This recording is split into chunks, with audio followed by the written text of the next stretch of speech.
Luna and the Gentle Werewolf. In a small, charming village nestled at the foot of rolling hills, there lives a young woman named Ava. Ava is known for her kind heart and her love for the peaceful countryside. Her days are filled with the simple pleasures of village life, baking bread, embroidering, and walking along the meandering paths that lead to the nearby forest.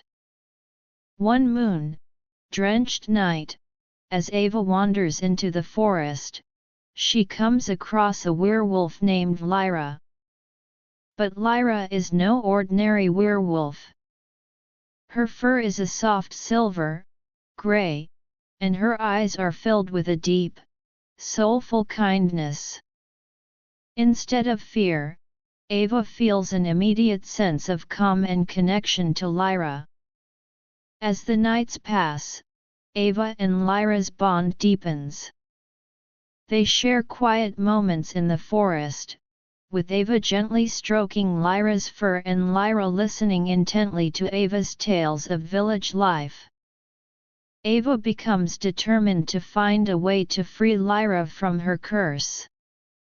Her search leads her to old, dusty tomes in the village library, and conversations with the wise old villagers. The story unfolds in a slow, soothing rhythm, painting a picture of the serene forest, the warmth of the village, and the tender relationship between Ava and Lyra. It's a tale that lulls the listener into a peaceful state, filled with gentle magic, soft landscapes, and the promise of a heart-warming resolution, perfect for those seeking a relaxing bedtime story. Chapter 1: A Moonlit Encounter in the Forest. In the quaint village of Silverglade, where thatched cottages dotted the landscape and the air was perpetually scented with the sweet aroma of wild flowers, lived a young woman named Ava. With her long, chestnut-colored hair that cascaded down her back like a silken waterfall and her large, emerald-green eyes that sparkled with kindness and curiosity, Ava was a beloved figure among the villagers. Her days were filled with simple joys, helping her mother in the vegetable garden, trading friendly banter with the local merchants at the market, and most of all, exploring the enchanting forest that bordered the village. The forest was a place of wonder for Ava. The tall oaks and pines stood like silent sentinels, their branches intertwined to form a natural canopy that filtered the sunlight into a dappled pattern on the forest floor. The air was filled with the melodious chirping of birds and the soft rustling of leaves, creating a symphony of nature's sounds. Ava would often lose herself in the forest, following the meandering paths that led to hidden glades and secret brooks. One balmy evening, as the full moon began to rise above the treetops, casting a pale silver glow over the world, Ava decided to take a stroll in the forest. The moon's light made the forest seem even more magical than usual, and Ava felt a sense of peace wash over her as she walked along the familiar path. The moonlight illuminated the way, turning the forest into a realm of silver and shadow. As she rounded a bend in the path, Ava heard a soft rustling in the underbrush. Her heart skipped a beat, but it was not fear that filled her. Ava had a deep-seated trust in the forest and its inhabitants. She stopped in her tracks and waited patiently. A moment later, a magnificent creature emerged from the bushes. It was a werewolf. The werewolf, Lyra, was a sight to behold. Her fur was a beautiful shade of silver, gray, like the moon itself, and it shimmered in the moonlight. Her eyes, a piercing blue, regarded Ava with a mixture of caution and a strange sort of longing.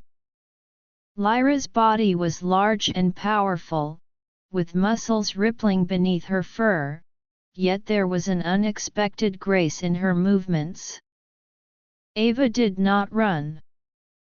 Instead, she felt a strange sense of calm wash over her. She had always believed that there was more to every creature than met the eye, and this werewolf was no exception. She slowly extended her hand towards Lyra, palm open, in a gesture of peace. Lyra tilted her head to one side, as if trying to understand this strange human's intentions.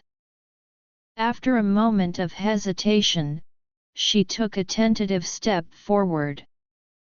The air around them seemed to still, as if the forest itself was holding its breath. Ava could hear the soft thud of Lyra's paws on the ground as she approached. When Lyra was close enough, she sniffed Ava's outstretched hand gently. Her warm breath tickled Ava's skin. Ava smiled softly and said, "Hello there.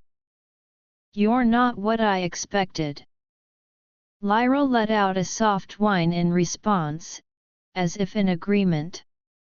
For a while, they simply stood there, Ava and Lyra, in a silent communion. Ava took in the details of Lyra's appearance. She noticed the way the moonlight caught the tips of Lyra's fur, making it seem to glow, and the sharpness of her claws, which were retracted at the moment. Lyra, in turn, studied Ava.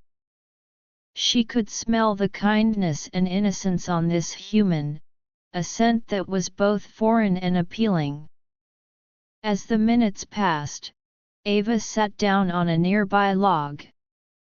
Lyra watched her with interest. Ava patted the ground next to her and said, "You can sit with me if you like." To her surprise, Lyra lowered herself to the ground, her eyes never leaving Ava's face. Ava began to talk, softly and gently, about her life in Silverglade, about the people in the village, and about her love for the forest. Lyra listened intently, her ears twitching every now and then. Ava told Lyra about the annual harvest festival in the village, where everyone would come together to celebrate the bounty of the land. She described the colorful stalls filled with handmade crafts, the delicious smell of freshly baked pies, and the sound of music and laughter that filled the air. "It's a time of great joy," she said, a dreamy look in her eyes. "I wish you could see it." Lyra let out a soft growl, not one of aggression but perhaps one of longing. Ava wondered what it would be like for Lyra to experience the warmth and community of the village. She knew, however, that the villagers would likely be afraid of Lyra. The stories of werewolves were often tales of fear and destruction, but Ava saw something different in Lyra. As the night deepened, the temperature dropped slightly. Ava shivered a little, and without thinking, Lyra moved closer to her. Lyra's body radiated a comforting warmth, and Ava found herself leaning against the werewolf. They sat there, side by side, as the moon continued its slow journey across the sky. Ava's mind began to wander. She thought about the mystery of Lyra. How had she come to be a werewolf? Was there a way to break the curse, if indeed it was a curse? She had heard stories of such things, of magical spells and enchanted items that could reverse dark magic. But those were just stories, passed down from generation to generation.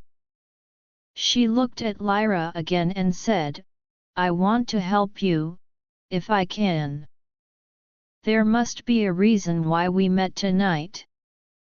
Lyra looked back at her, her blue eyes filled with an unreadable emotion. Ava knew that she had made a connection with this werewolf, a connection that she was determined to explore further.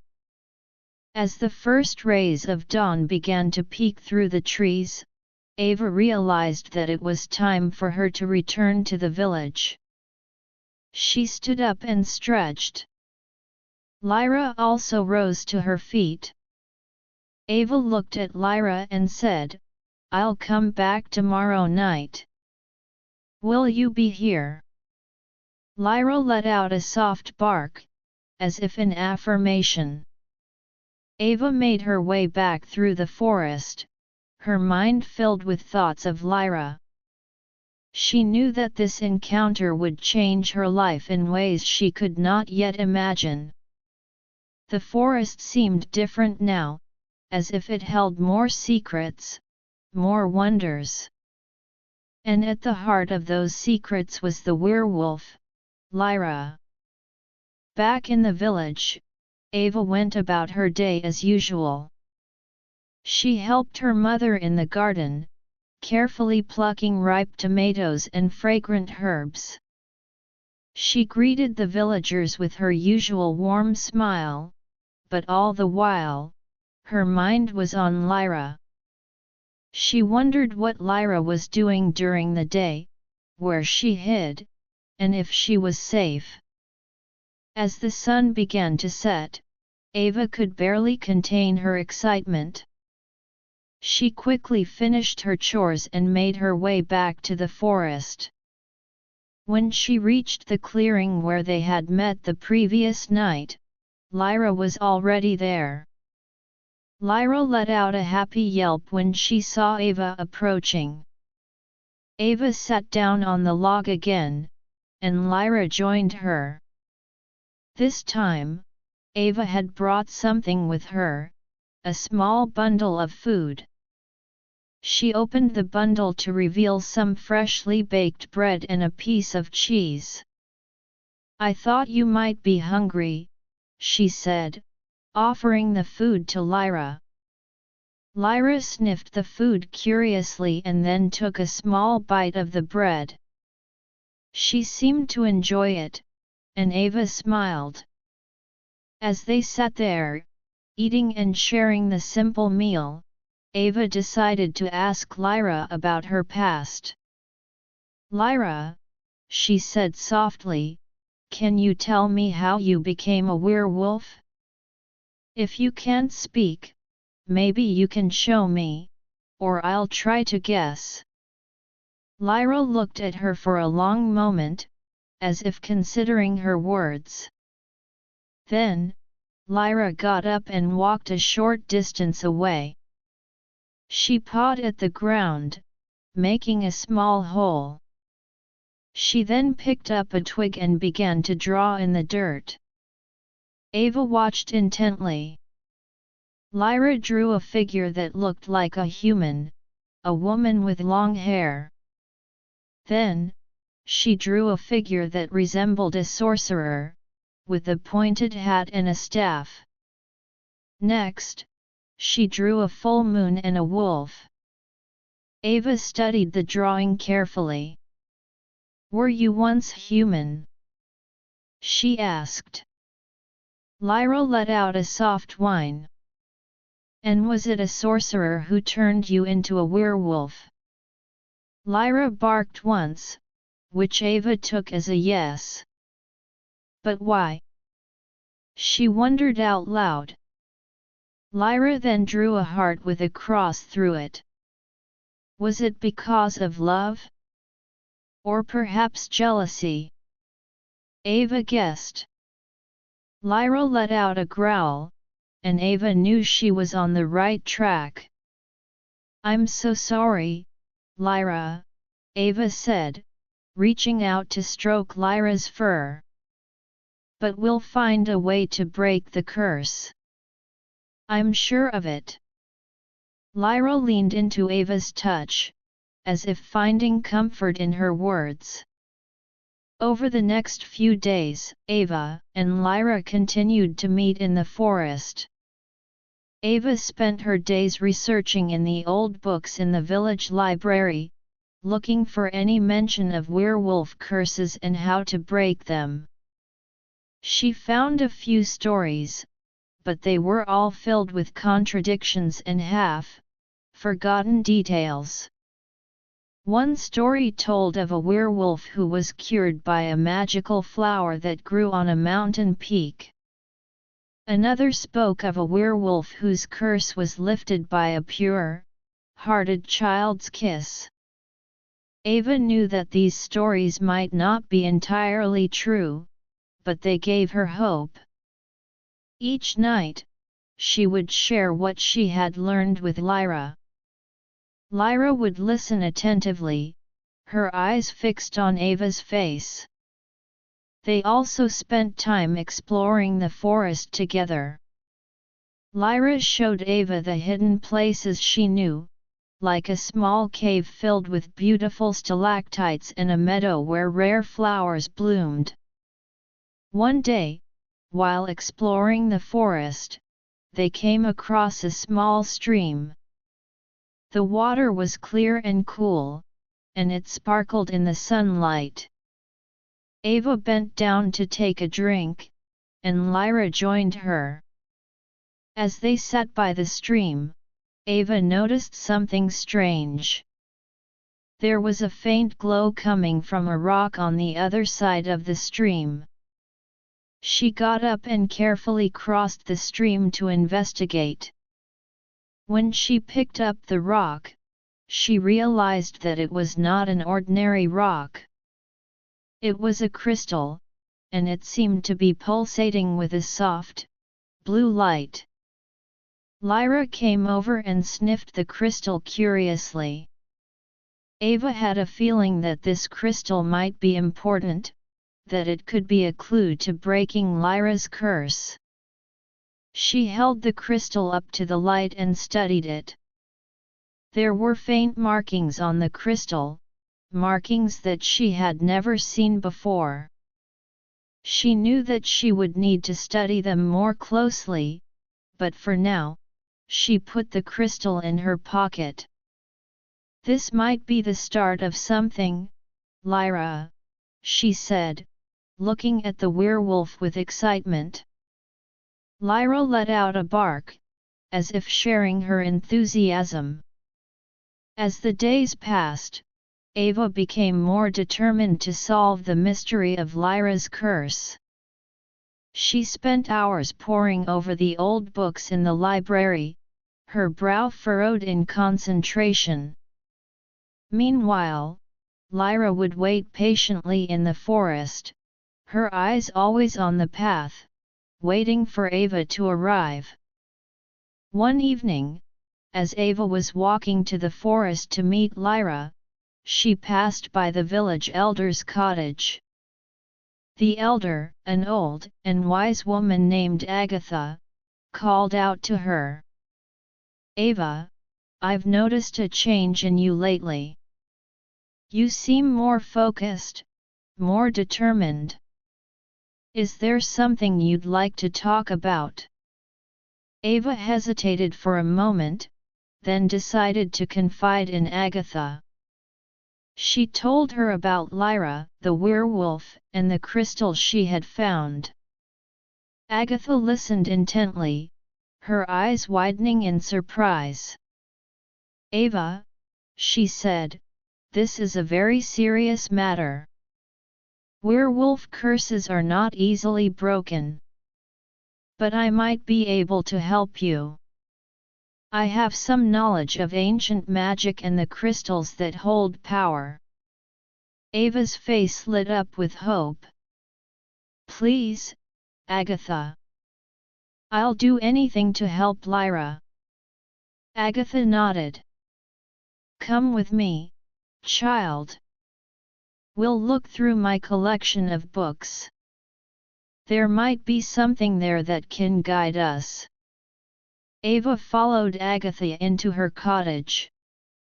The cottage was filled with shelves upon shelves of old books, some of them so ancient that their covers were falling apart. Agatha rummaged through the books, muttering to herself. After a while, she pulled out a large, leather-bound tome. "Ah, here it is," she said. "This book speaks of crystals and their uses in breaking curses. Let's see if we can find anything about the markings on your crystal." Ava and Agatha sat down at a table, and Agatha began to flip through the pages. Ava watched with bated breath, hoping that they would find the answers they were looking for. As Agatha read, her expression grew more serious. "Ava," she said, "the markings on your crystal are very old. They belong to a lost branch of magic. According to this book, there is a place in the forest, a hidden grove, where the spirits of the ancient mages dwell. It is said that they hold the knowledge to unlock the power of crystals like yours. But be warned, the grove is protected by many enchantments, and only those with a pure heart can enter." Ava nodded. "I'm not afraid, Agatha. I have to do this for Lyra." Agatha smiled. "I knew you were a brave one, Ava. But you must be careful. Take Lyra with you. Her presence might help you in ways you don't yet understand." Ava thanked Agatha and left the cottage, the book's words ringing in her ears. She couldn't wait to tell Lyra about what she had learned. When she reached the forest, Lyra was waiting for her as usual. Ava sat down next to Lyra and told her everything. Lyra listened intently, her eyes showing a glimmer of hope. "Lyra," Ava said, "we're one step closer to breaking your curse. We have to find this hidden grove. Are you ready to come with me?" Lyra let out a soft bark, a sign that she was willing to face whatever lay ahead. With that, Ava and Lyra began to plan their journey to the hidden grove, their hearts filled with hope and determination. Chapter 2: The Quest for the Hidden Grove. Ava and Lyra spent the rest of the evening discussing their plan to find the hidden grove. Ava carefully studied the descriptions in Agatha's book, trying to piece together the clues that would lead them to the mysterious place. The book mentioned that the grove was hidden deep within the forest, near a large, ancient oak tree that had a split trunk. The tree was said to be a marker, a sign that they were on the right path. As the night wore on, Ava and Lyra decided to get some rest. Ava found a soft patch of grass and leaned against Lyra, using the werewolf's warm fur as a pillow. Lyra curled up protectively around Ava, and soon, both of them were fast asleep, lulled by the gentle sounds of the forest. The next morning, they woke up with the first rays of sunlight filtering through the trees. Ava stretched and yawned, feeling refreshed. Lyra stood up and shook her fur, her eyes bright with anticipation. They wasted no time and immediately set off in search of the ancient oak tree. Ava led the way, following the general direction that Agatha had hinted at. The forest was alive with the sounds of morning, birds chirping, squirrels scurrying up trees, and the gentle rustling of leaves in the breeze. As they walked, Ava kept an eye out for any signs of the split trunk oak. After a few hours of walking, they came across a small clearing. In the center of the clearing was a large, gnarled oak tree. Ava's heart skipped a beat as she noticed that the trunk of the tree was indeed split in two. "Lyra, I think this is it," she said, her voice filled with excitement. Lyra let out a soft growl, her senses on high alert. She sniffed the air, trying to detect any signs of danger or the presence of the hidden grove. Ava approached the tree cautiously. She walked around the split trunk, looking for any markings or signs that would indicate the way to the grove. Suddenly, Ava noticed a faint glow on the ground near the base of the tree. She bent down to examine it and saw a series of small, glowing symbols. The symbols were similar to the ones on the crystal she had found. She took out the crystal from her pocket, and as she did, the crystal began to glow more brightly, and the symbols on the ground seemed to respond, their glow intensifying. "This must be the key," Ava said, holding the crystal up. The symbols on the ground started to move, forming an arrow that pointed deeper into the forest. Ava and Lyra exchanged a look and then followed the arrow. The path they followed was narrow and overgrown with thick bushes and vines. Ava had to use a small knife to cut through the vegetation, while Lyra used her strength to push aside the larger branches. As they walked, the air around them grew cooler, and a sense of mystery filled the space. After what seemed like an eternity, they came across a large, circular clearing. In the center of the clearing was a grove of ancient, silver-barked trees. The trees were unlike any Ava had ever seen. Their branches were intertwined, creating a natural dome above the grove. Soft, white light filtered through the branches, giving the entire area an otherworldly appearance. Ava and Lyra stepped into the clearing. As they did, a gentle breeze blew through the grove, carrying with it the sweet scent of flowers that Ava couldn't quite identify. The air was filled with a soft, humming sound, as if the very trees were singing. Suddenly, a figure appeared in front of them. It was a woman, but she was not like any human Ava had ever seen. Her skin was as pale as moonlight, and her eyes were a deep, violet color. She had long, flowing hair that seemed to be made of pure starlight. "Who are you, and what brings you to this sacred place?" the woman asked. Her voice was soft, like the rustling of leaves, but it carried an air of authority. Ava stepped forward. "I'm Ava, and this is Lyra. We've come seeking the knowledge to break Lyra's werewolf curse. We found a crystal with strange markings, and it led us here." The woman studied Ava and Lyra for a moment. Her eyes lingered on Lyra, and for a brief second, Ava thought she saw a flicker of pity in those violet eyes. "The werewolf curse is a powerful one," the woman said. "Many have tried to break it, but few have succeeded. What makes you think you can?" Ava looked into the woman's eyes. "Because I believe in the power of friendship and the goodness of Lyra's heart. And I'm willing to do whatever it takes to help her." The woman nodded. "Your words are filled with sincerity, child.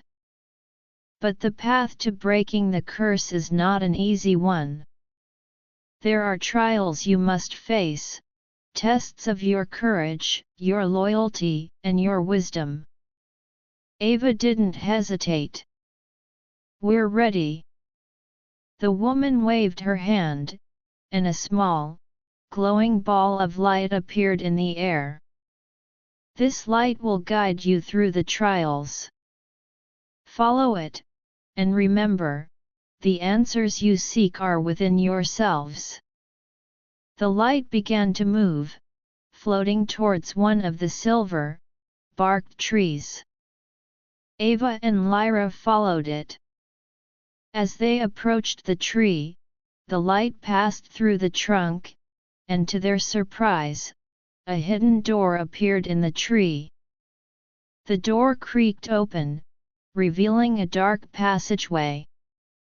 Ava took a deep breath and stepped inside, Lyra right behind her. The passageway was narrow and dimly lit, with torches flickering on the walls. The light bobbed ahead of them, leading the way. As they walked, Ava could hear soft whispers, as if the very walls were talking. Suddenly, the light stopped, and a large, stone statue appeared in the middle of the passageway. The statue was of a fierce-looking warrior, holding a sword in one hand and a shield in the other. The warrior's eyes were closed, but as Ava and Lyra approached, they snapped open, glowing a bright red. "You must answer a riddle to pass," the statue said in a deep, booming voice. "I am taken from a mine, and shut up in a wooden case, from which I am never released, and yet I am used by almost every person. What am I?" Ava thought for a moment. She remembered reading about such things in the books in the village library. "Pencil lead," she said. "It comes from a mine, is encased in wood, and is used by many people for writing." The statue's eyes dimmed, and it stepped aside, allowing them to pass. Ava let out a sigh of relief. "Good thing I read those books," she said to Lyra. Lyra wagged her tail in response. They continued following the light. The passageway twisted and turned, and soon, they came to a large, circular room. The room was filled with water, and in the center of the room, there was a small island. On the island was a pedestal, and on the pedestal was a book. The light floated towards the water, and Ava realized that they had to cross the water to reach the book. She looked around, but there was no bridge or any obvious way to get to the island. "How are we going to cross this?" Ava wondered out loud. Lyra, who had been sniffing around the room, walked to the edge of the water. She then crouched down and seemed to be concentrating. Suddenly, the water began to ripple, and a path of solid ice formed from the edge of the room to the island. Ava looked at Lyra in amazement. "Lyra, you did it!" They quickly crossed the ice path and reached the island. Ava picked up the book from the pedestal. The book was old, with a leather cover that was embossed with strange symbols.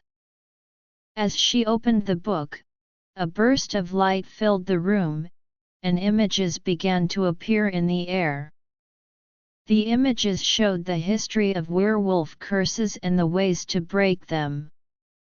Ava studied the images intently. She learned that the crystal she had found was part of a set of 3 crystals. When united, they had the power to break the most powerful of curses. But the other 2 crystals were hidden in different parts of the forest.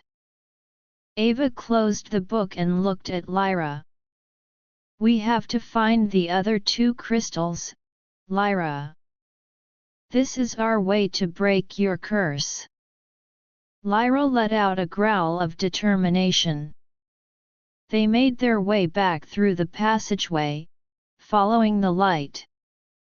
When they emerged from the hidden door in the tree, the woman with the star-lit hair was waiting for them. "You have passed the first 2 trials," she said. "But there is one more. You must find the other 2 crystals within a week. If you fail, the opportunity to break the curse will be lost." Ava nodded. "We won't fail. We'll find the crystals." The woman smiled. "I believe in you, child. Now, go.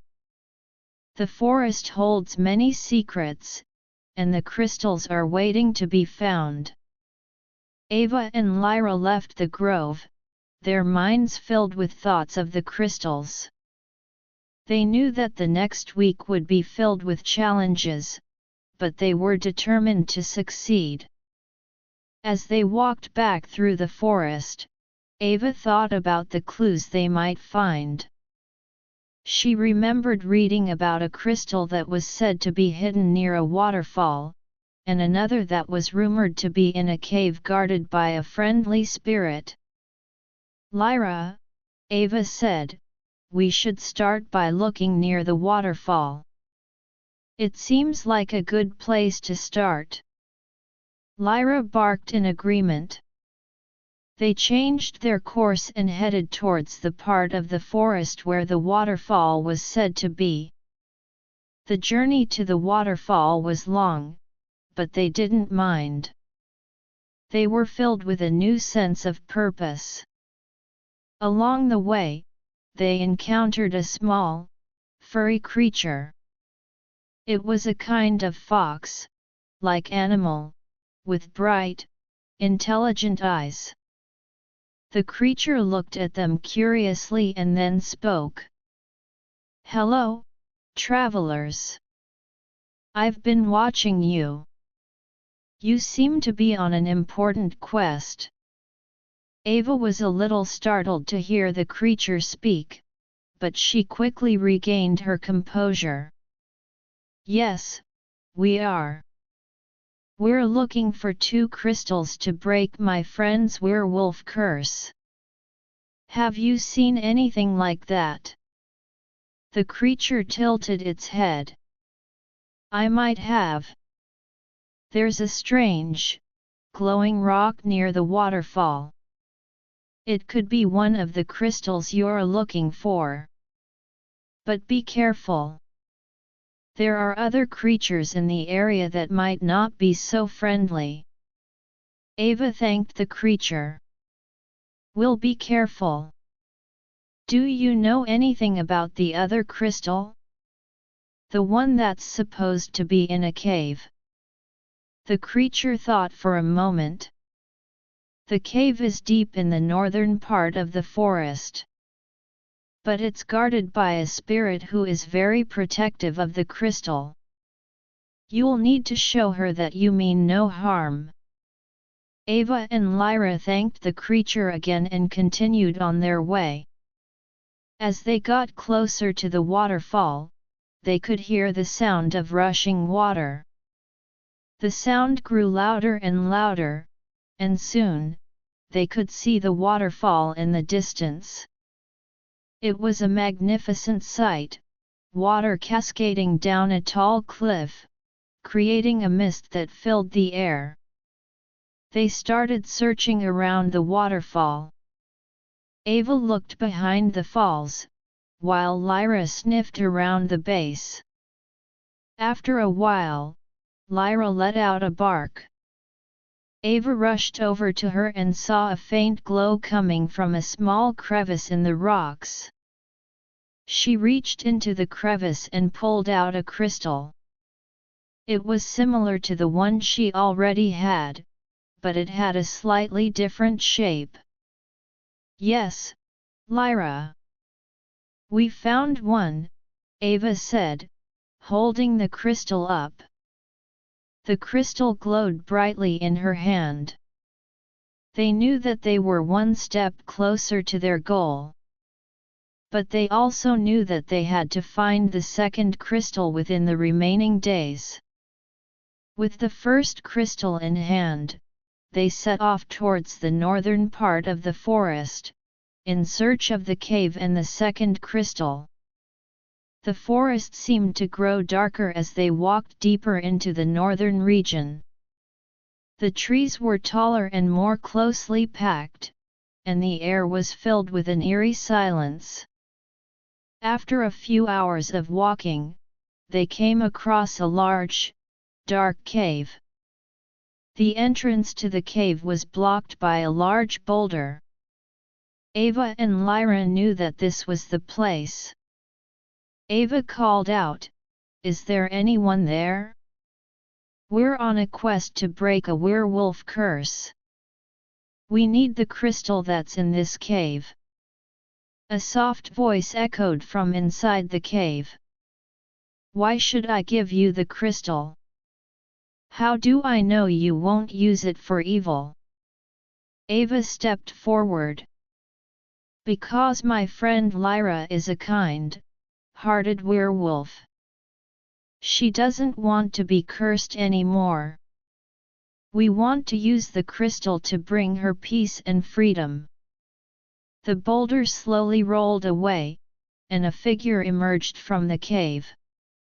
It was a spirit, a beautiful, ethereal being with wings made of light.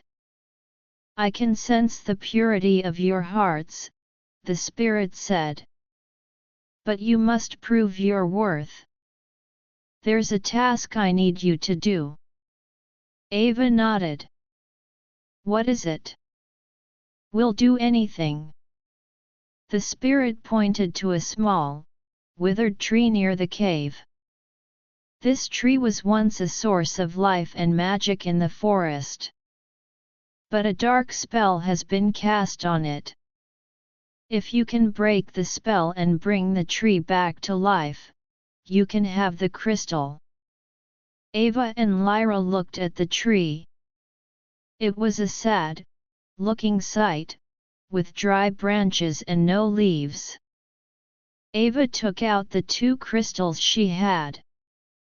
She remembered the knowledge she had gained from the book in the grove. She focused all her energy on the crystals, channeling their power towards the tree. Lyra, meanwhile, dug around the base of the tree, trying to find the source of the dark spell.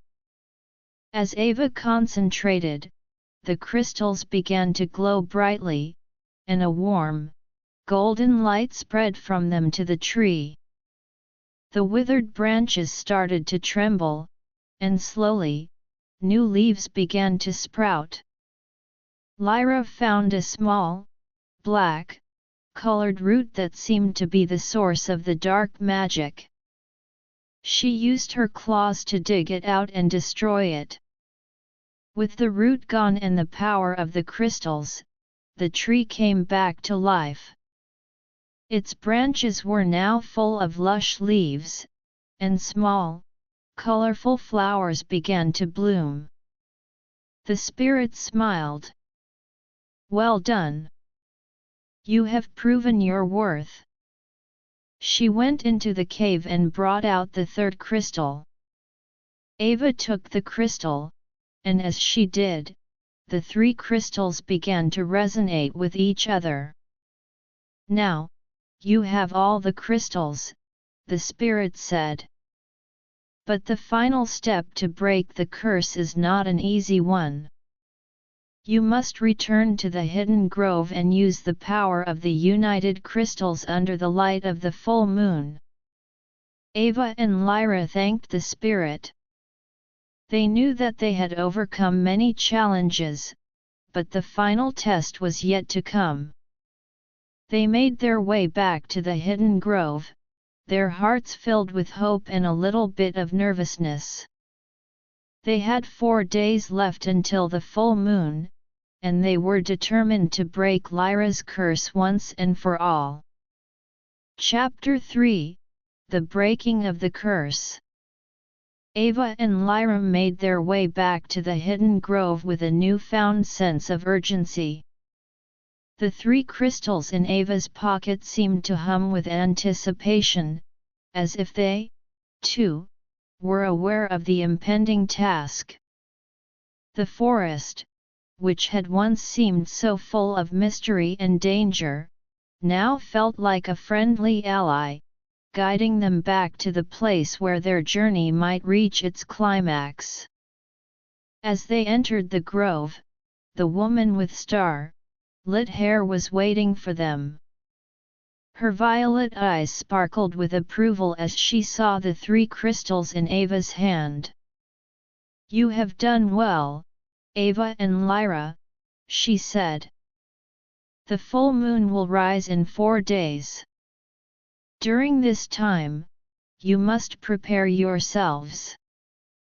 The process of breaking the curse will require all of your strength, both physical and mental." Ava nodded, her eyes determined. "We're ready. What do we need to do?" The woman motioned for them to follow her. She led them to a small, secluded part of the grove where a pool of clear, shimmering water was located. "This pool has special properties," she explained. "Immerse the crystals in the water and let them absorb its power. It will enhance their energy and make the curse-breaking process more likely to succeed."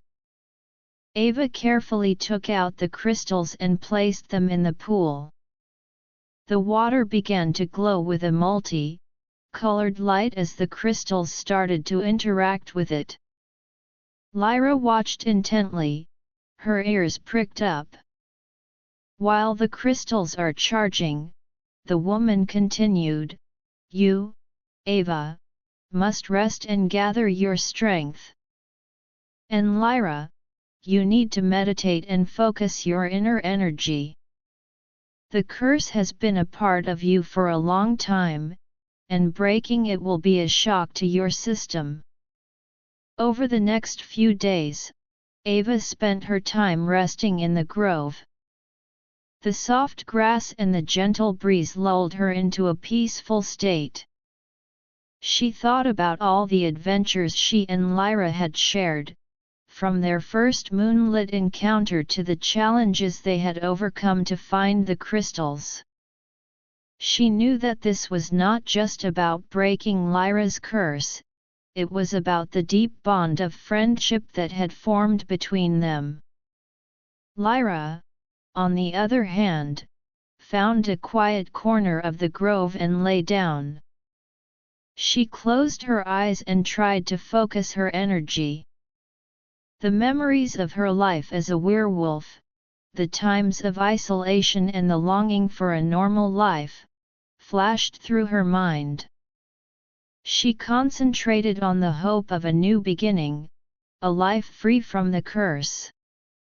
As the days passed, the crystals in the pool continued to glow brighter.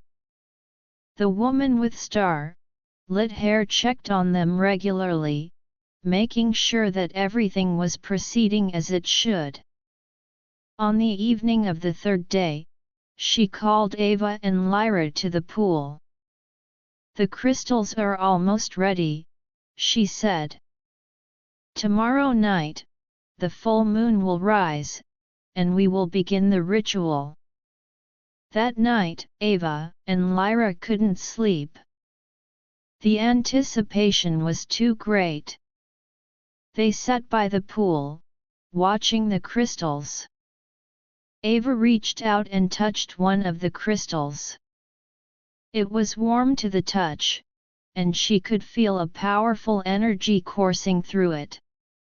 "Lyra," she said softly, "tomorrow, everything will change." Lyra let out a soft whine, as if in agreement. Finally, the day of the full moon arrived. As the sun began to set, casting a warm glow over the grove, the woman with star-lit hair started to prepare for the ritual. She placed candles around the pool, their flames flickering in the gentle breeze. The crystals were now radiating a blinding light, and the pool itself seemed to be filled with a swirling mass of energy. When the full moon rose above the trees, its light bathing the grove in a pale silver glow, the woman signaled for Ava and Lyra to approach. "Ava," she said, "you must hold the crystals in your hands and focus all your positive energy, your love, and your determination on Lyra. Lyra, you must open your heart and let the power of the crystals flow through you." Ava picked up the 3 crystals.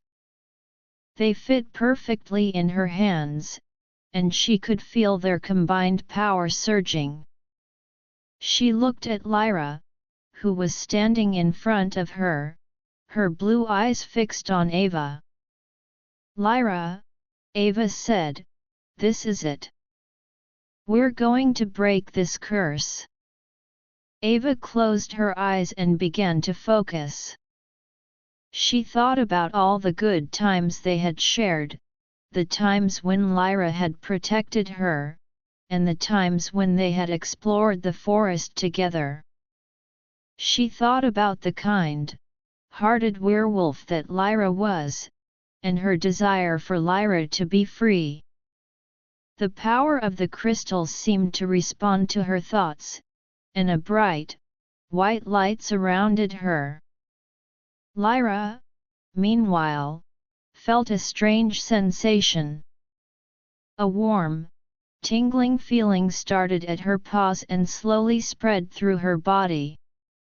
She could feel the power of the crystals, but she also felt a sense of fear. The curse had been a part of her for so long that the thought of being free was both exciting and terrifying. But as she looked at Ava, she found the courage to let go. The woman with star-lit hair began to chant. Her voice was soft at first, but it grew louder, filling the grove with a strange, ancient language.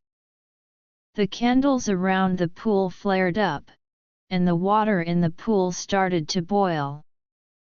The energy in the grove was palpable, and Ava and Lyra could feel it coursing through their veins. Suddenly, a bolt of energy shot out from the crystals in Ava's hands and hit Lyra. Lyra let out a yelp, but she didn't move. The energy spread through her body, and she could feel the curse starting to break. Dark tendrils of magic, which had been around her soul, began to dissipate. Ava continued to focus, pouring all her energy into the crystals. The light from the crystals grew brighter, and the sound of the woman's chanting filled the air. Lyra's body began to tremble. She could feel a strange transformation taking place. Her fur started to recede, and her body began to shift. As the minutes passed, Lyra's werewolf form started to change into a human form. Her paws turned into hands and feet, and her muzzle became a human face. By the time the chanting stopped, Lyra was standing in front of Ava, a beautiful young woman with long, silver, gray hair and bright blue eyes. Ava opened her eyes and gasped. "Lyra," she said, tears of joy streaming down her face. You're free. Lyra looked at her hands, then at her body. She felt a sense of disbelief. I'm human, she said, her voice filled with wonder. Thank you, Ava. The woman with star-lit hair smiled. You have done it. The curse is broken. Lyra is now free to live her life as she chooses. Ava and Lyra hugged each other tightly. They had overcome so many challenges, and now, they had achieved their goal. Over the next few days, Lyra adjusted to her new human form. Ava taught her how to walk, talk, and do all the things that humans do. Lyra was a quick learner, and she was eager to experience everything that life had to offer. The woman with star-lit hair provided them with some clothes for Lyra and gave them some advice on their future. You two have a special bond, she said. Don't let anything break it. And remember, the forest will always be a place of magic and wonder. You can come back here whenever you need guidance. Ava and Lyra thanked the woman and decided to return to Silverglade. As they walked through the forest, hand in hand, they talked about their plans. I want to go to the village with you, Ava, Lyra said. I want to meet your friends and experience the life you've told me about. Ava smiled. I'd love that, Lyra. But we need to be careful. The villagers might be afraid of you at first. But once they get to know you, they'll love you as much as I do. When they reached the outskirts of Silverglade, Ava went ahead to talk to the villagers. She explained to them about Lyra, how she had been a werewolf but was now free, and how kind-hearted she was. At first, the villagers were skeptical, but Ava's enthusiasm and the trust they had in her made them willing to give Lyra a chance. Lyra entered the village cautiously. The villagers stared at her, but there was no hostility in their eyes. Ava introduced Lyra to everyone, and slowly, the villagers started to warm up to her. They were amazed by her story and the bond she shared with Ava. As the days passed, Lyra became an integral part of the village. She helped in the fields, made friends with the children, and even learned how to bake bread with Ava's mother. The village, which had always been a place of warmth and community, now had a new member, and everyone was happier for it. Ava and Lyra's story became an inspiration in Silverglade. It was a story of friendship, courage, and the power of believing in the goodness of others. And as they looked out at the village, their village, they knew that their adventures had only just begun, and they were ready to face whatever the future held, together. One day, as they were sitting in the village square, enjoying the sunshine, a young girl approached them. Ava, Lyra, she said, her eyes filled with admiration. I want to be like you when I grow up. I want to have adventures and help others. Ava and Lyra looked at each other and smiled. You can, Ava said. All you need is a kind heart, courage, and a willingness to help others. And remember, the forest is full of magic and mysteries waiting to be discovered. The girl nodded, her eyes bright with hope.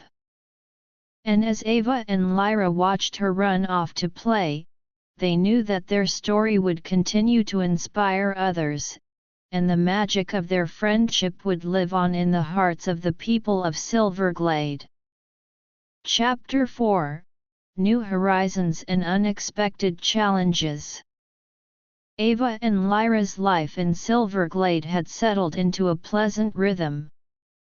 The villagers had fully embraced Lyra, and she had found her place among them.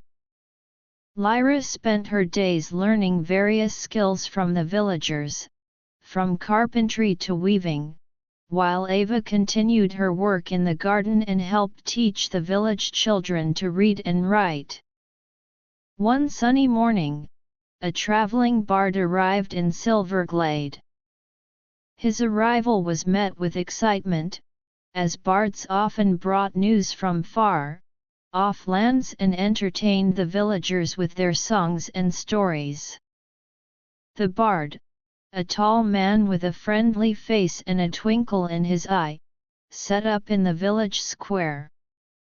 He tuned his lute and began to play. As he sang, he told of a great city by the sea, a place called Marigold Harbor.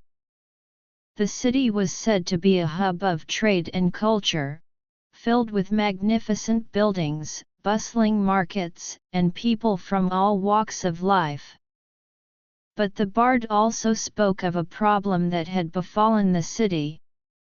A dark sorcerer had cast a spell on the city's main water source, a large, magical spring. The spring's water, which was known for its healing properties, had turned black and was now causing illness among the people. Ava and Lyra listened intently to the bard's tale. As the story ended, Ava looked at Lyra. "We could help them, Lyra. We've faced dark magic before." Lyra nodded, her eyes filled with determination. "Yes, Ava. We have the experience, and we can't just stand by while people are suffering." They decided to approach the bard to learn more. The bard was delighted to find two young women willing to take on such a challenge. He told them that the journey to Marigold Harbor would take several days on foot, but there was a caravan leaving the next day that could take them part of the way. Ava and Lyra quickly made their preparations. They packed some food, water, and the crystals, just in case they might need their power. The next morning, they bid farewell to the villagers, who wished them luck on their journey. The caravan journey was long but filled with new sights and experiences. They passed through rolling hills, dense forests, and small villages. Along the way, they met other travelers, each with their own stories to tell.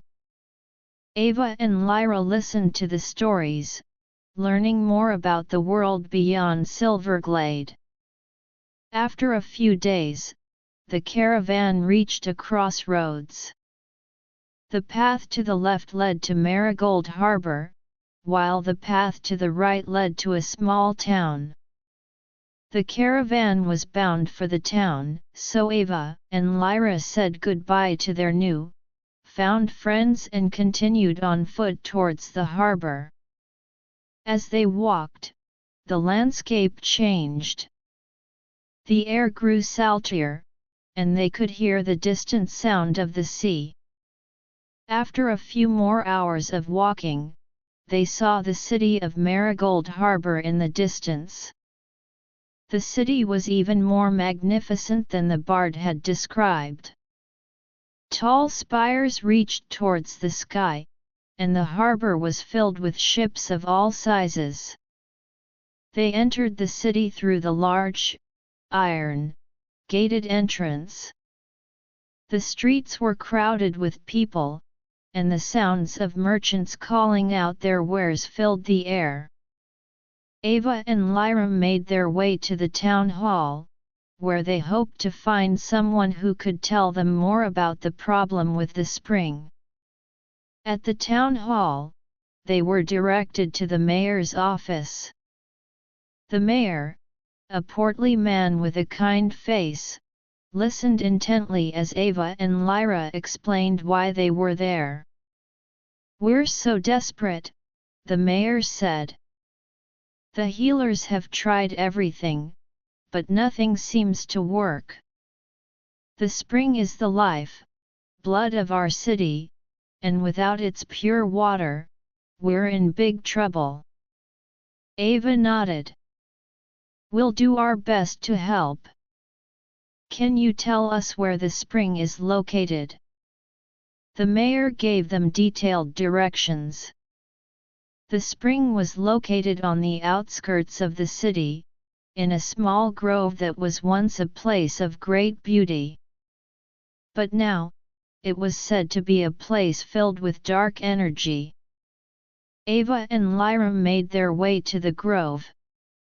As they approached, they could feel the dark magic.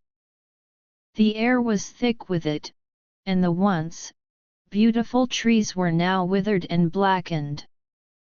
The spring, which was supposed to be a source of clear, sparkling water, was now a pool of black, murky liquid. Ava took out the crystals. They began to glow, but the dark magic seemed to be pushing back against their light. Lyra, in her human form, looked around. She could sense that there was something strange about the area. "Ava, I think there's a hidden entrance nearby. The source of the dark magic might be underground." They started to search the grove. After a while, Lyra found a small, almost hidden trapdoor covered in leaves. They opened the trapdoor, and a set of stairs led down into the darkness. Ava took out a small torch from her pack and lit it. They descended the stairs cautiously. The stairs led to a large, underground chamber. The walls of the chamber were lined with strange symbols, and in the center of the chamber, there was a large, black crystal. The black crystal was pulsating with dark energy, and it was clear that this was the source of the problem. As they approached the black crystal, a figure emerged from the shadows. It was the dark sorcerer. He was tall and thin, with a pale face and eyes that glowed red. "You think you can just waltz in here and stop me?" he sneered. "This crystal is my key to controlling Marigold Harbor. And you won't be able to break my spell." Ava stepped forward. "We're not going to let you hurt these people. We've faced dark magic before, and we've always won." The sorcerer laughed. "You're just a couple of naive girls. You have no idea what you're up against." With that, the sorcerer waved his hand, and a wave of dark magic shot towards them. Ava quickly used the crystals to create a shield of light.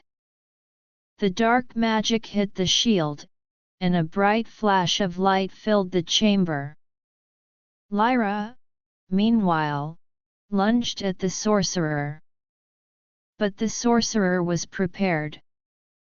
He created a wall of darkness that blocked Lyra's path. Ava knew they had to come up with a plan. She remembered the power of the crystals and how they had broken Lyra's curse. She closed her eyes and focused all her energy on the crystals. The crystals began to glow even brighter, and she could feel their power surging. Suddenly, she had an idea. She used the crystals to create a distraction. She sent a beam of light in one direction, and the sorcerer, thinking it was an attack, turned his attention towards it. Lyra took this opportunity to run around the wall of darkness and attack the sorcerer from behind. The sorcerer was caught off guard. Lyra grabbed his arm and held him tightly. Ava ran towards the black crystal. She placed the 3 crystals on the black crystal and focused all her energy on breaking the dark magic. The crystals on the black crystal started to pulsate, and a battle of light and dark energy ensued. The sorcerer struggled to break free from Lyra's grasp. He tried to use his dark magic to harm Lyra, but Lyra was too strong. She held on tightly, not letting him go. Ava, meanwhile, continued to push the power of the crystals. Slowly, the black crystal began to crack. The dark energy started to dissipate, and the light from Ava's crystals started to spread.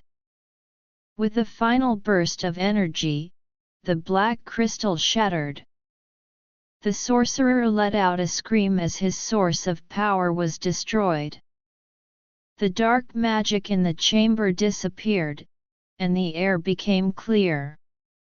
Lyra let go of the sorcerer, who fell to the ground, defeated. Ava helped Lyra up, and they looked at each other, smiling. "We did it," Ava said. They made their way back up the stairs and out of the grove. The spring had returned to its normal state. Clear, sparkling water was flowing once again, and the trees in the grove started to regain their vitality. The people of Marigold Harbor, who had been watching from a safe distance, cheered as they saw the spring restored. The mayor was overjoyed. He thanked Ava and Lyra profusely and offered them many rewards. But Ava and Lyra declined. "We're just glad we could help," Ava said. "That's all the reward we need." As they prepared to leave Marigold Harbor, they were hailed as heroes. The people of the city lined the streets to see them off. Ava and Lyra knew that their journey had been a success, but they also knew that there were more adventures waiting for them. On their way back to Silverglade, they decided to take a different route. They wanted to explore more of the world and see what other challenges and wonders awaited them. As they walked through the countryside, they talked about their experiences in Marigold Harbor and what they had learned. "I think we're really making a difference, Ava," Lyra said. "Everywhere we go, we're helping people. It feels great." Ava nodded. "Yes, Lyra. And I think there are many more places that need our help. We just have to keep our eyes open." As the sun began to set, they found a small inn to spend the night. The innkeeper was a friendly man who was eager to hear their story. Ava and Lyra shared their adventures with him, and he was amazed. The next morning, they continued their journey. They passed through a small village where there was a festival going on. The villagers were celebrating the harvest, and they invited Ava and Lyra to join in. Ava and Lyra were happy to oblige. They danced, ate delicious food, and made new friends. As they left the village, Ava and Lyra felt a sense of contentment. Their journey was not just about facing challenges and helping others, it was also about experiencing the beauty and diversity of the world. and they were looking forward to whatever new adventures lay ahead. After a few more days of travel, they finally saw the familiar sight of Silverglade in the distance. As they entered the village, the villagers greeted them with warm smiles and hugs. They were glad to have their heroes back. Ava and Lyra told the villagers about their adventures in Marigold Harbor. The villagers listened with awe, and they were inspired by their story. From that day on, Ava and Lyra became even more of a symbol of hope and courage in Silverglade. But they knew that their adventures were far from over. They were already thinking about where they would go next, what new challenges they would face, and how they could continue to use their skills and the power of the crystals to make the world a better place. And as they looked out at the village they called home, they knew that they would always have a place to come back to, a place that would support them on their adventures. Chapter 5: The Enchanted Library and the Lost Prophecy. Ava and Lyra's return to Silverglade brought a renewed sense of energy to the village. Their tales of adventure in Marigold Harbor were on everyone's lips, inspiring the younger villagers to dream of far-off places and heroic deeds. But for Ava and Lyra, the memories of their journey also kindled a thirst for more knowledge and new challenges. One day, while rummaging through the attic of Ava's house, they stumbled upon an old, dusty book. The book's cover was made of a strange, leather-like material, and its pages were yellowed with age. As Ava carefully opened the book, a faint, magical glow emanated from it. The book seemed to be a collection of stories and legends from across the land. As they flipped through the pages, they came across a passage about an enchanted library hidden deep in an ancient forest. The library was said to hold knowledge beyond imagination, including prophecies that could guide those with pure hearts. Lyra looked at Ava, her eyes bright with excitement. "Ava, this could be an amazing adventure. We could learn so much from that library, and who knows, maybe there are more things we can do to help others." Ava nodded in agreement. "But the forest is probably full of challenges. We need to be prepared." Over the next few days, they gathered supplies and prepared for the journey. They stocked up on food, water, and extra clothes. Ava also made sure to bring the crystals, as they had proven to be invaluable in their previous adventures. When they were ready, they bid farewell to the villagers once again. The villagers wished them luck and told them to come back with more stories to share. Ava and Lyra set off towards the forest, following the vague directions they had gleaned from the old book. The forest they entered was different from any they had seen before. The trees were taller, their trunks wider, and the underbrush was thick with strange, glowing plants. The air was filled with a soft, humming sound, as if the very forest was alive with magic. As they walked deeper into the forest, they encountered a small, furry creature. It had large ears, a long tail, and bright, inquisitive eyes. The creature looked at them curiously and then spoke. "You're not from around here. What brings you to this forest?" Ava stepped forward. "We're looking for the enchanted library. Have you heard of it?" The creature's eyes widened. The enchanted library. It's a very dangerous place. There are many traps and guardians to protect the knowledge within. But if you're determined, I can give you some advice. Ava and Lyra listened intently. The creature continued, the library is hidden behind a waterfall. But to reach the waterfall, you must cross a bridge made of vines. The vines are enchanted, and only those with a pure heart can cross safely. If your heart is filled with greed or evil, the vines will break, and you'll fall into the chasm below. Ava thanked the creature. We'll be careful. Do you know anything about the guardians? The creature nodded. There are 3 guardians. The first is a stone golem. It will test your strength.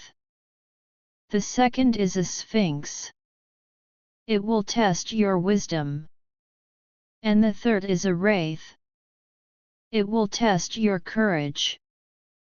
Ava and Lyra took in the information. They knew that this would be a difficult journey, but they were determined. They thanked the creature again and continued on their way. After a few hours of walking, they came across the chasm. The bridge of vines was exactly as the creature had described. The vines were thick and intertwined, and they seemed to move slightly in the breeze. Ava took a deep breath and stepped onto the bridge. The vines held firm. She motioned for Lyra to follow. As they walked across the bridge, they could feel the magic of the vines. It was as if the vines were assessing their worthiness. When they reached the other side, they let out a sigh of relief. They continued walking and soon heard the sound of rushing water. As they rounded a bend, they saw the waterfall. It was a magnificent sight, with water cascading down a high cliff into a pool below. Behind the waterfall, they could see a faint, golden glow. They knew that this was the entrance to the enchanted library. They waded through the pool and entered the hidden passage behind the waterfall. The passage led to a large, circular room. In the center of the room, a stone golem stood guard. The golem was massive, its body made of solid rock. Its eyes glowed a bright red, and it let out a low growl as they entered. You must prove your strength to pass, the golem said in a deep, rumbling voice.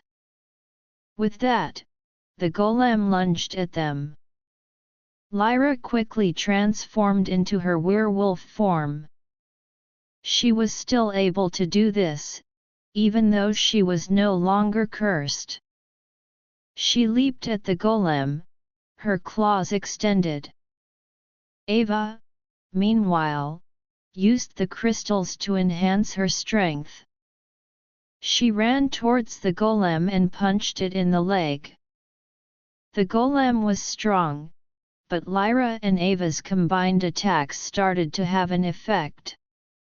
Lyra bit into the golem's arm, and Ava used the crystals to send a shockwave through the golem's body. After a fierce battle, the golem finally crumbled to the ground. Its parts scattered across the floor, and a hidden door was revealed.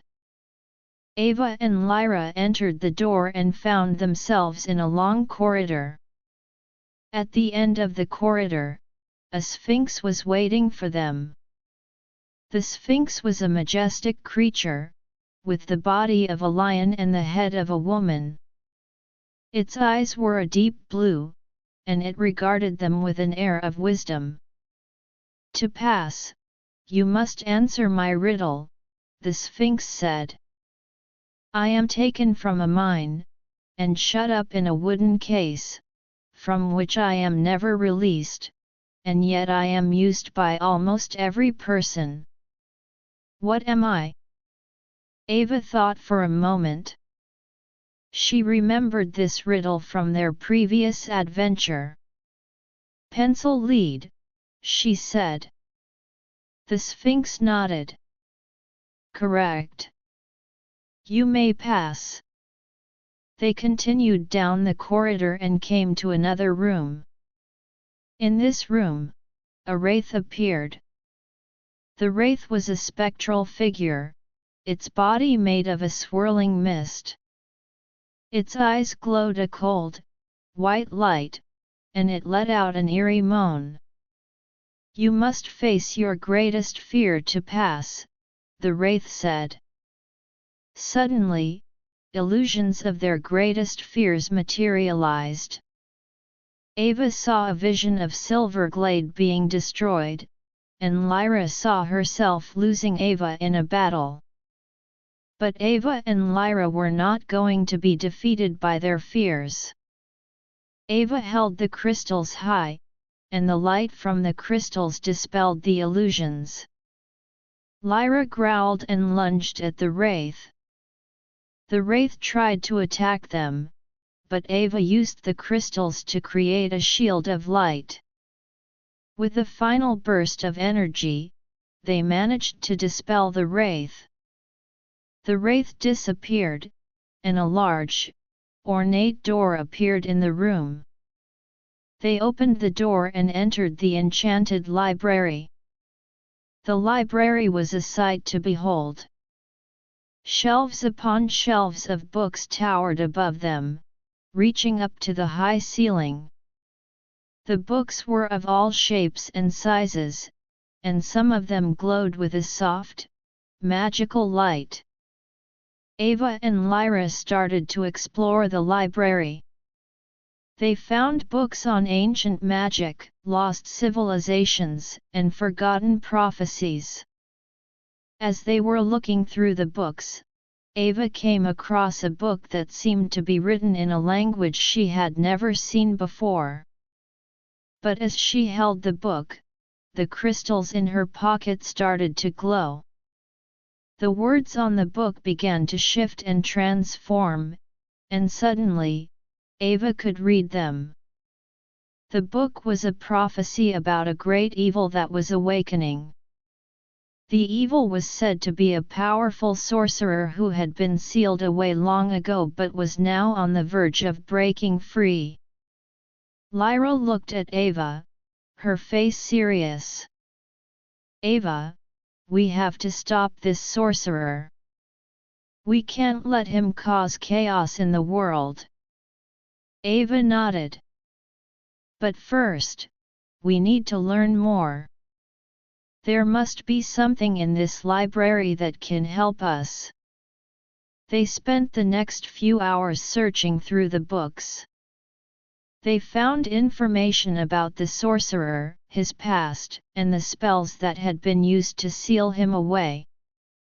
They also found a clue about an ancient artifact that could be used to defeat the sorcerer. The artifact was said to be hidden in a cave on an island in the middle of a vast, enchanted lake. The lake was filled with dangerous creatures, and the cave was guarded by powerful magic. Ava and Lyra knew that this would be their next challenge. They took the information they had gathered and left the enchanted library. As they made their way out of the forest, they discussed their plan. We need to find a way to get to the island, Ava said. And we need to be prepared for whatever is in the lake and the cave. Lyra nodded. I think we should go back to Silverglade first. We can get some more supplies and tell the villagers about what we've found. Maybe they can help us. Ava agreed. They made their way back to Silverglade, their minds filled with thoughts of the impending battle against the awakening sorcerer. The villagers were shocked to hear about the prophecy and the threat. But they were also determined to help Ava and Lyra. The villagers helped them gather more supplies, including special weapons that could be used against magical creatures. They also gave them some advice on how to deal with the dangers of the enchanted lake. With the support of the villagers, Ava and Lyra set off on their new adventure. They knew that the journey ahead would be difficult, but they were ready. They had faced many challenges before, and they were confident that they could overcome this one too. As they left Silverglade, they looked back at the village. They knew that it was their home, and they were fighting to protect it and the rest of the world from the evil that was awakening. And with the knowledge they had gained from the enchanted library and the support of their friends, they were ready to face whatever lay ahead. The journey to the enchanted lake was long and filled with its own challenges. They had to cross mountains, rivers, and deserts. But they didn't let the difficulties stop them. They kept moving forward, driven by their determination to stop the sorcerer. Finally, after many days of travel, they saw the enchanted lake in the distance. The lake was a deep, dark blue, and it seemed to be filled with a strange, swirling energy. The island in the middle of the lake was barely visible through the mist that covered the water. Ava and Lyra knew that their greatest challenge yet was waiting for them. But they were ready. They took a deep breath and started to make their way towards the lake, their hearts filled with courage and determination. Chapter 6: The Perils of the Enchanted Lake and the Island's Secret. Ava and Lyra stood on the shore of the enchanted lake, their eyes fixed on the mist-covered island in the distance.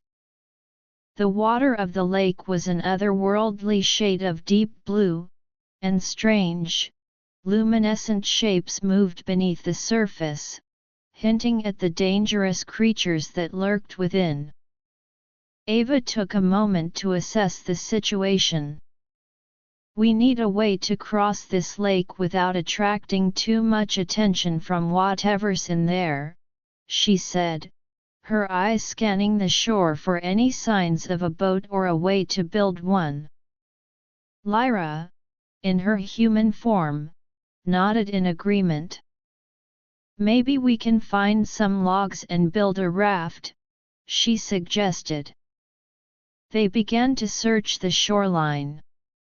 After a while, they found several large, sturdy logs that had washed up on the beach.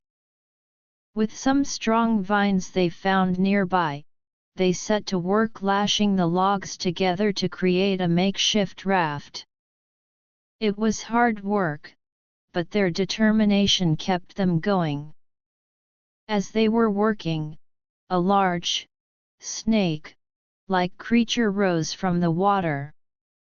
Its scales glistened with an iridescent sheen, and its eyes were a piercing yellow. It let out a hiss that sent shivers down their spines.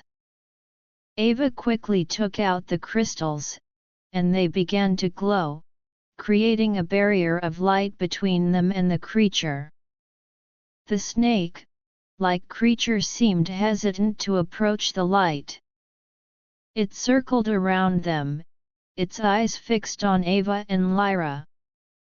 "Don't stop working on the raft," Ava said to Lyra, her voice steady. "I'll keep it at bay." Lyra continued to tie the vines around the logs, her hands moving as fast as she could.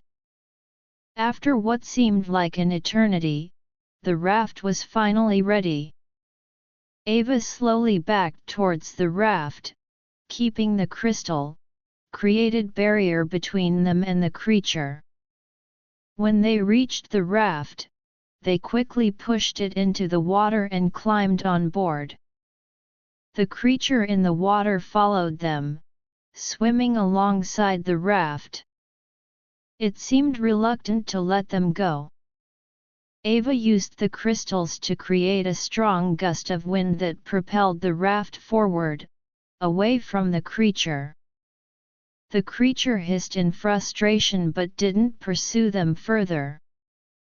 As they moved deeper into the lake, the water became rougher. Waves crashed against the raft, threatening to capsize it. Ava and Lyra held on tightly, using all their strength to keep the raft steady. Suddenly, a large, tentacled creature emerged from the water. Its tentacles reached out towards the raft, trying to grab them. Lyra transformed into her werewolf form and used her claws to cut at the tentacles.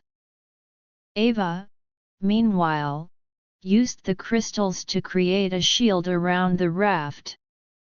The tentacled creature was persistent, but their combined efforts managed to keep it at bay. After a fierce struggle, the creature finally retreated back into the depths of the lake. As they got closer to the island, they could see that it was surrounded by a thick, thorny hedge. The hedge seemed to be alive, its thorns moving and swaying as if it were a living entity. Ava remembered reading in the library about a way to pass through such magical barriers. She took out a small vial of a special liquid they had prepared back in Silverglade. The liquid was made from the sap of a magical tree and was said to soothe the magic of such barriers. Ava poured the liquid on the hedge, and slowly, the thorns stopped moving, and a small path opened up in the hedge. They stepped off the raft and onto the island. The island was filled with strange, exotic plants. Some of the plants glowed in the dim light, and others made soft, musical sounds. They followed a narrow path that led deeper into the island. Suddenly, they heard a loud growl. A large, lion-like creature with wings emerged from behind a large boulder. Its eyes were a deep purple, and it bared its sharp teeth at them. "You are not welcome here," it roared. "Leave this place at once." Ava stepped forward. "We mean no harm. We're here to find an artifact that can stop a great evil from awakening. Please, let us pass." The winged lion considered her words. "Many have come to this island seeking power. How do I know you're different?" Lyra stepped forward. "Because we've faced many challenges to get here. We've helped many people, and we're not after power for ourselves. We just want to protect the world." The winged lion seemed to sense the truth in their words. "Very well. But be careful. There are many traps and guardians on this island." They thanked the winged lion and continued on their way. As they walked, they came across a large, circular clearing. In the center of the clearing, there was a pedestal. On the pedestal was a small, glowing box. Ava and Lyra approached the pedestal cautiously. Just as Ava was about to reach for the box, the ground beneath them started to shake. A group of small, goblin-like creatures emerged from the ground. They were armed with sharp spears and looked ready to attack. Lyra growled and lunged at the goblins. Ava used the crystals to create a wall of fire that blocked the goblins' path. The goblins were not deterred. They tried to find a way around the wall of fire. Ava and Lyra fought bravely, but there seemed to be an endless supply of goblins. Suddenly, Ava noticed a small, hidden lever on the side of the pedestal. She quickly reached for it and pulled it. The ground beneath the goblins opened up, and they all fell into a deep pit. Ava let out a sigh of relief. She then picked up the box from the pedestal. As she did, a beam of light shot out from the box and hit a nearby tree. The tree split in half, revealing a hidden cave entrance. They entered the cave. The cave was dark, and the air was filled with a musty smell. Ava took out a torch and lit it. As they walked deeper into the cave, they could hear strange, echoing sounds.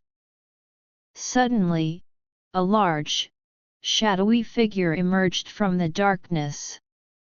It was a wraith, but this one was more powerful than the one they had faced in the enchanted library. Its eyes glowed a bright red, and it let out an ear-piercing scream. The scream sent a wave of dark magic towards them. Ava quickly used the crystals to create a shield, but the force of the dark magic was strong. Lyra lunged at the wraith, but the wraith was able to dodge her attacks. It sent another wave of dark magic, this time knocking Lyra to the ground. Ava knew they had to do something quickly. She remembered the knowledge she had gained from the library about fighting wraiths. She focused all her energy on the crystals and created a beam of pure, white light. The light hit the wraith, and the wraith let out a howl of pain. The wraith tried to fight back, but Ava continued to push the power of the crystals. Slowly, the wraith began to fade away. With the wraith defeated, they continued deeper into the cave. After a while, they came across a large, open chamber. In the center of the chamber, there was a pedestal. On the pedestal was the ancient artifact they had been searching for. The artifact was a small, golden amulet. It was inscribed with strange symbols that seemed to pulsate with a soft, magical energy. Ava picked up the amulet, and as she did, she could feel a surge of power. She knew that this was the key to stopping the sorcerer. They made their way out of the cave and back to the shore of the lake. The raft was still there, waiting for them. They climbed on board and began to make their way back across the lake. This time, the journey was a bit easier, as the creatures in the lake seemed to sense the power of the artifact and didn't bother them. When they reached the shore, they were exhausted but triumphant. They had found the artifact, and now, they were one step closer to stopping the sorcerer. They knew that the final battle was approaching, but they were confident in their abilities and the power of the artifact. As they made their way back to Silverglade, they discussed their plan to face the sorcerer. They knew that they couldn't do it alone. They needed the help of the villagers and any other allies they could find. When they arrived in Silverglade, they were greeted with cheers. The villagers were happy to see them back and even more excited to hear that they had found the artifact. Ava and Lyra told the villagers about their adventures on the island and the challenges they had faced. The villagers were eager to help, They started to prepare for the battle, making weapons, gathering supplies, and training.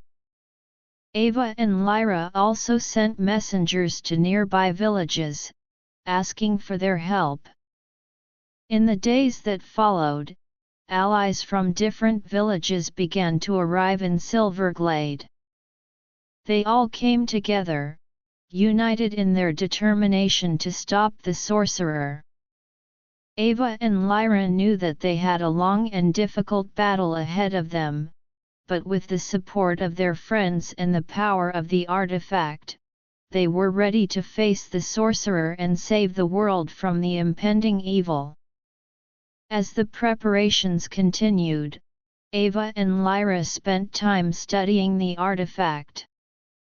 They tried to understand its power and how they could use it to defeat the sorcerer. They knew that the sorcerer would not be an easy opponent, but they were determined to do whatever it took to protect their world. The day of the battle was approaching, and the air in Silverglade was filled with a sense of anticipation and determination. Everyone was ready to fight for their homes, their families, and the future of the world. Ava and Lyra stood at the center of the village, looking at their allies. They knew that together, they could face anything. With the artifact in hand and the support of their friends, they prepared to set off on the final leg of their journey. They were ready to face the sorcerer and end the threat once and for all.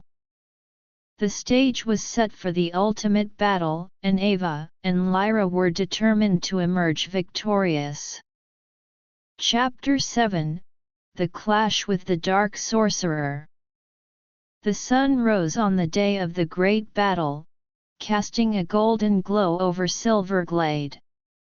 The air was filled with a sense of purpose as Ava, Lyra, and their allies prepared to face the awakening sorcerer.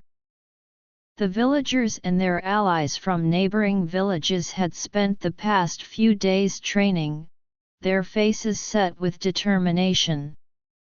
Ava held the ancient amulet in her hand, feeling its power coursing through her veins. The amulet's symbols glowed faintly, as if sensing the impending confrontation. Lyra, standing beside her, was in her werewolf form, her muscles tense and ready for action. The group set out, following the clues they had gathered about the sorcerer's lair. It was said to be in an old, abandoned castle on the outskirts of a desolate moor. As they walked, the landscape around them changed. The lush greenery of the countryside gave way to the bleak, windswept moor. The tall grass swayed in the strong breeze, and the howl of the wind seemed to echo their own sense of foreboding. When they reached the castle, it loomed before them like a dark, menacing shadow. The walls were crumbling, and the once grand towers stood broken and forlorn. But they could feel the dark magic that seeped from every stone. The drawbridge was down, and the portcullis was raised, as if inviting them in. Ava took a deep breath. "This is it, everyone. Stay on your guard. We don't know what awaits us inside." With that, they entered the castle. The courtyard was empty, but they could sense the presence of dark forces lurking in the shadows. Suddenly, a group of dark knights emerged from the shadows. These knights were clad in black armor, and their eyes glowed with a sinister red light. They brandished their swords and charged towards the group. Lyra let out a fierce growl and leaped into action. She tackled one of the knights, her claws tearing at his armor. Ava used the power of the amulet to create a shield around the allies. The Dark Knight's attacks bounced off the shield, creating a shower of sparks. The other villagers and allies fought bravely, using their weapons to fend off the knights. Some of the villagers had bows and arrows, and they shot at the knights from a distance. The battle in the courtyard was intense.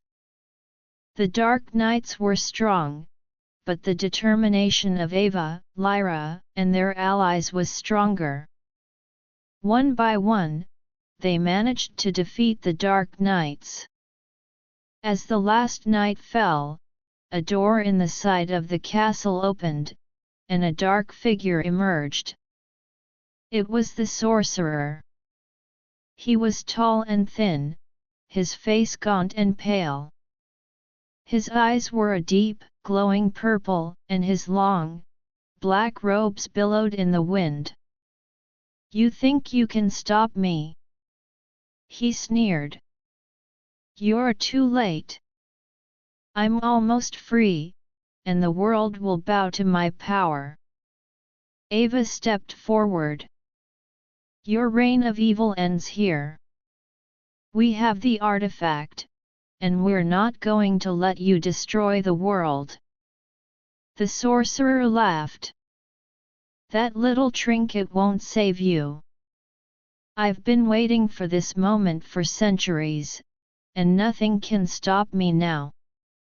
With that, the sorcerer raised his hands, and a wave of dark magic shot towards them. Ava quickly used the amulet to create a barrier. The dark magic hit the barrier, and a powerful shockwave rippled through the courtyard. Lyra lunged at the sorcerer, but the sorcerer was ready. He created a wall of darkness that repelled Lyra. Ava knew they had to find a way to break through the sorcerer's defenses. She remembered the knowledge she had gained from the enchanted library. The amulet had the power to disrupt dark magic, but she needed to find the sorcerer's source of power. She looked around the courtyard, trying to sense where the dark magic was originating from. She noticed a small, black crystal on the ground near the sorcerer. The crystal was pulsating with dark energy, and she was sure that it was the key. Ava signaled to Lyra. "Lyra, I need you to distract the sorcerer. I'm going to try to destroy that crystal." Lyra nodded and launched another attack on the sorcerer. The sorcerer focused his attention on Lyra, sending waves of dark magic her way. Ava took this opportunity to make her move. She ran towards the crystal, using the amulet to protect herself from the sorcerer's peripheral attacks. As she got closer to the crystal, the dark magic around it grew stronger. But Ava was determined. She reached the crystal and placed the amulet on it.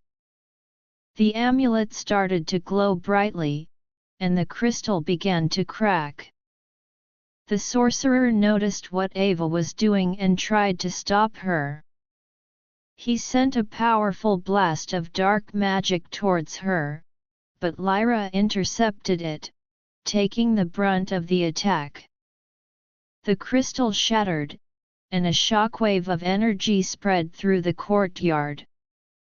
The sorcerer let out a scream of rage. With the crystal destroyed, his power was weakened. Ava and Lyra took this opportunity to launch a final attack. Ava used the amulet to channel a beam of pure, white light towards the sorcerer. Lyra, in her werewolf form, leaped at the sorcerer, her claws extended. The sorcerer tried to defend himself, but the combined attack was too much for him. The beam of light hit the sorcerer, and he let out a final, piercing scream. His body began to fade away, and the dark magic that had filled the castle dissipated. The battle was over, and they had emerged victorious. Ava and Lyra looked at each other, their faces covered in sweat and dirt, but their eyes filled with relief and joy. The villagers and their allies cheered. They had saved the world from the dark sorcerer. The castle, which had been filled with dark magic, started to crumble. The group quickly made their way out of the castle and back to the moor. As they walked away, they could see the castle collapsing behind them, a symbol of the defeated evil. When they returned to Silverglade, they were greeted as heroes. The villagers threw a grand celebration in their honor.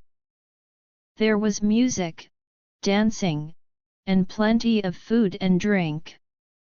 Ava and Lyra were the center of attention, but they shared the glory with all their allies. Over the next few days, the land began to heal. The areas that had been affected by the sorcerer's dark magic returned to normal. The plants grew back, and the animals that had fled returned to their habitats. Ava and Lyra decided to stay in Silverglade for a while. They wanted to help the villagers rebuild and ensure that the land remained safe. They also spent time teaching the younger villagers about the importance of courage, friendship, and the use of magic for good. One day, as they were walking through the village, Ava looked at Lyra. "We've come a long way, haven't we?" she said. Lyra smiled. "Yes, we have. And I'm glad we did it together." Their adventure had come to an end, but their legacy would live on. The story of Ava and Lyra, the heroes who had saved the world from a great evil, would be told for generations to come. And in Silverglade, the spirit of courage and unity that they had inspired would continue to thrive. As the days turned into weeks, Ava and Lyra's fame spread far and wide. People from other lands came to Silverglade to hear their story and to learn from them. Ava and Lyra were happy to share their experiences and to help others. They also continued to explore the world, always on the lookout for new challenges and opportunities to help those in need. But no matter where their adventures took them, Silverglade would always be their home, and the bond between them would always be unbreakable. One sunny afternoon, as they sat by the village stream, Ava looked at the amulet. "We should keep this safe," she said. "It's a reminder of what we've accomplished and a symbol of the power of good over evil." Lyra nodded. "Yes, and who knows, maybe one day, it will be needed again to protect the world." With that, they put the amulet away, ready to face whatever the future held, together as always.